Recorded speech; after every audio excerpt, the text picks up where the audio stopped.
we may hear that kind of thing, or where it's more a part of the art form? Yeah, I mean, so like looking to like vocal doubles in for me, when I think of doubled vocals, I think of someone like a Elliott Smith or someone like a Sparkle Horse, and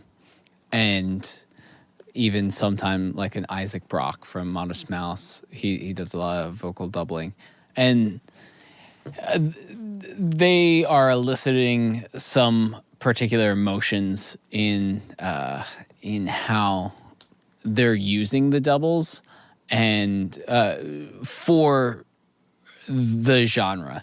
Whereas like vocal doubles on a pop track are completely different, and they're supposed to just make your vocal sound three-dimensional. It's supposed to be one vocal, not three separate vocals, right, or two doubles making it like wide. So like knowing where you're going with it, pretty much if it's if the double or the overdub of a vocal is particular to the genre, or it's particular to the amount of instrumentation and to the overall composition of the track. And so like, Absolutely. yeah, like I've found that through doing like, Honey Jar is a band that has like a ton of harmonies on it, and through different tracks we've found that like that band, like we, especially the first record, we had never played any of the songs together prior to like doing the record. That was like an interesting way to do that record, where we had never, everything was overdubbed. We had never played it together as a band, which made for a really interesting process writing wise, and also just like, as a record in its own, I think it stands to be like one of the most interesting pieces of music that I've ever taken a part in, because we ended up layering so much. But we found that in certain songs, like if we wanted like a sort of like choir-esque or like group vocal type thing, we would parse some parts out to different vocalists, and that way we could get like a different timbre. If, say, we were doing like a large stack of harmonies, we would parse out different parts to each one of the band members, and then we would each sing over top, and that created one sound. But on a track like Moonbeam, the harmonies, for some reason, when we sang them as like a group setting, they were too dense and they were taking up too much space. So I sang every stack of harmony on that song, or maybe not even that particular song, but on one part or something like that. Where like it totally changed the vibe of like how that part felt compositionally. So it can really come down to artistic choices of like how you want each section to feel, because one voice stacked on top of itself 100 times sounds different than 100 voices stacked on top of each other, if that makes sense. So there's a lot of things, and especially within like pop and hip hop and all that kind of stuff, like you find vocal doubles all over the place for beefing up choruses, or like especially in like the pop genre, you see like a lot of choruses are double tracked so that you can have the chorus go wide, and then you could have like a lead like riffing vocal, like the likes of like Ariana Grande or something like that. She can just come shredding through the middle, but it's still like a nice full chorus that is consistent throughout the entire song, but she can still riff and do her thing. Yeah, and like when I think for like the pop centric vocal doubles, having them be insanely tight. Mm-hmm. So it's almost the same, but it's not. And right, which is a big thing to touch on, I think, Tom, when we talk about doubles. Some people out there, if they're just getting into engineering, or a lot of people may understand this if you've worked on your own or as an engineer already. But like the difference between a double and, well, why don't I just copy and paste it and pan it to the other side, is what we started to touch on and mention the other time. I think what you're about to say, right, is the subtle differences. Even if you can't tell and it almost sounds the same, every vocal take, kind of like a snowflake, it's all unique, right? And just every take, there are subtle differences in timing, in position in timbre, you try to get it close, but that's ultimately, if you're trying to go for a wide thing, if it's the exact same, it'll just sound like, talking about the idea of stereo, it'll just sound like it's fully down the center, because ultimately the stereo field is based on the differences of what happens in the left speaker and the differences of what happens in the right. And that's how they kind of define the space like that. So yeah, there's a time to where manual doubles, as we'll call them, right, are crucial in building those really wide, really lush stacks, but still having them pump and pulse all together like one. Totally. And two great examples of that, if you want to talk like guitar players, two iconic guitar players in their own right. As far as manual doubles go, you can listen to like Black Sabbath recordings with Tony Iommi, where he would play his solo twice and then hard pan them so that he would get this sort of, he would do the manual double with that, and it would get like this weird thick sound that like, nobody else at that time really had, because no one was doubling their solo. That was like a crazy thing. They were the like first heavy metal band, which is kind of crazy to think about. But then, on the flip side of that coin, to get something like cleaner and more polished and more punchy, you have like Matt Bellamy of Muse. He's the type of dude that will like take one guitar signal and then split it like 20 times for a part. So instead of having like instead of playing each part like or through each like new amp signal chain, whatever crazy thing he's trying to do, instead of doing that each time he would change sounds, he would just stack them all on top of each other with the same guitar take. And that led to a different, more complex sound for him, but like it wasn't as wide or it wasn't as loose feeling. It was very tight. It was very precise, and like, they pride themselves on their sort of like power trio thing, and then let the synths kind of do the stereo stuff for that band. So I think there's like a lot of good examples on the instrumental side of like how you can make that work for you effectively. Yeah, and a cool thing that I've been doing, especially for some artists that feel like they are like new to a particular line or part, whether it be guitar, whether it be vocal, whether it be bass, etc.,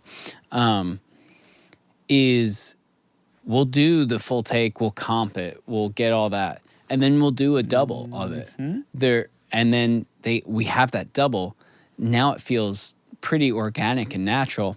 We'll do another double and throw out the original comp one, because now we don't need it.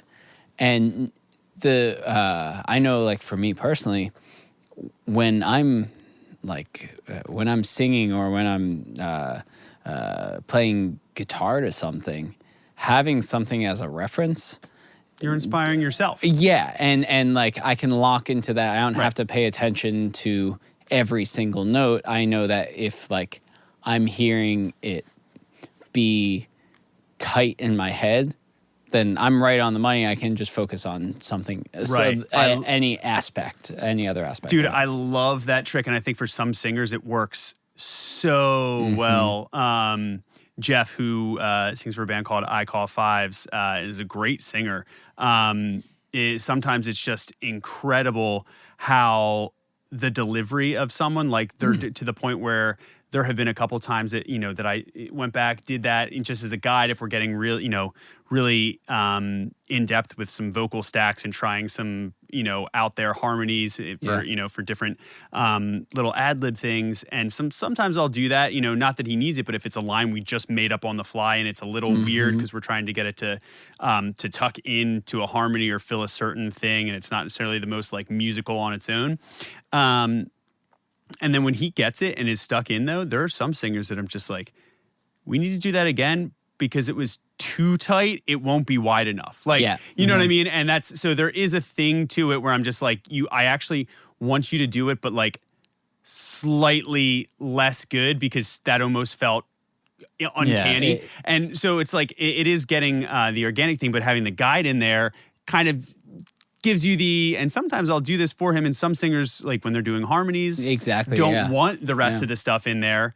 And some singers, if you take the whole thing away, all of a sudden they just like, they're like a deer in headlights, and they know the line. They've sung it 3 times perfectly a cappella, but you hit record and they lose it. But if there's a vocal in there or a guide singing up to it, or they can sing along with themselves, it's a lot easier. And I love that. And I think, I mean, talking about that, it's probably, gets back to the understanding that doubling, is always kind of asking yourself the question of why am I thinking about doubling this, or what am I trying to accomplish with a double of this, right? A lot of times it's width. Sometimes it's just an extra layer of thickness, because 2 things that are seemingly very tight overlaid are going to have certain differences. So each are going to kind of fill certain gaps or plateaus, and you can do some parallel processing. So it starts to become, okay, I have to know right off the bat if I'm going to do this right. So it would talk about guitars as an example as well, right? Everybody's like, well, the way you get thick guitars is you just track the part 6 times and put it on top of each other. And then that's when we sit back or get a bunch of tracks and be like, let me tell you about something called like frequency masking and frequency buildup, right? Yeah. Like you didn't need 5 guitar tracks on this left side that are all doing the same thing, all of the same amp. 2 of them playing together, one with one guitar and one with the other, are going to sound way bigger. And that's when we get to the idea, and I've had this conversation and learned a lot of lessons over the years, making sure that you're not trying to double something to cover up a weakness in one of the other tracks. So that's, I think, a really big indicator that if you have one guitar, say you have a rhythm guitar, right? You do 2 takes of it, right? So say the original take, you pan hard left, and then you do a double and pan it hard right. If your inclination is to say, well, I got to retrack 2 more, 1 on each side, say, okay, cool. Why? Is it because it's a chorus and I need to define it a little differently in terms of an arrangement, for the same reason we talk about doing vocal doubles and maybe popping in and out of certain lines throughout, to tell a story and have inflection points, to define certain sections? Sure, that's a good indicator, right? But if it's, these guitars are like just kind of sloppy, so I just want like to add stuff over top of it, that's when you start being like, well, what happens if you retrack those guitars and get them tighter? Do you still feel the same way? Because maybe it's a thing where you don't like them, or they're a little anemic because of how they were played or how they were tracked, and that's why you don't want to push the fader up to the level that they want to be at. So it almost becomes understanding, is it a mix thing, or what's your intention for it, and thinking about, well, where are these doubles going to live, not just double for the sake of doubling. And that's why it's almost, I feel like this part of the process starts to kind of get into the mix process, where you start, that brain starts turning on a little bit, where you start to see it down the road and start to be like, well, cool, I'll want 3 organic tracks because I might want the option to spread them like left, center, right, Yeah, and like working with a few of my hip hop clients, they'll know like, cool, I'm going to do my main vocal. I'm going to do my vocal double for the entire thing, because it goes back to their style, right? And I'm going to do my highlights, which is just like punching up the tail ends of words here and there. And then I'm going to do some ad-libs here and there. And it's going to be great, and we're in and out, and they know exactly what they want to layer and why they want to layer it. The vision's all there. They're just executing, which is a great place to be if you have someone like that, especially if they've worked through the process with you before and they hear the results. They know what they're going for. Yeah, and whereas some other, like, if it's like a indie artist and they're like, I'm trying to find my style, and they're trying to go through and be like, well, the vocals are this really soft thing like this, and the music's enormous and loud, then maybe we look at exploring vocal doubles. Maybe we look at exploring kind of going back to the capturing process, how can we bring out that that whisperiness a little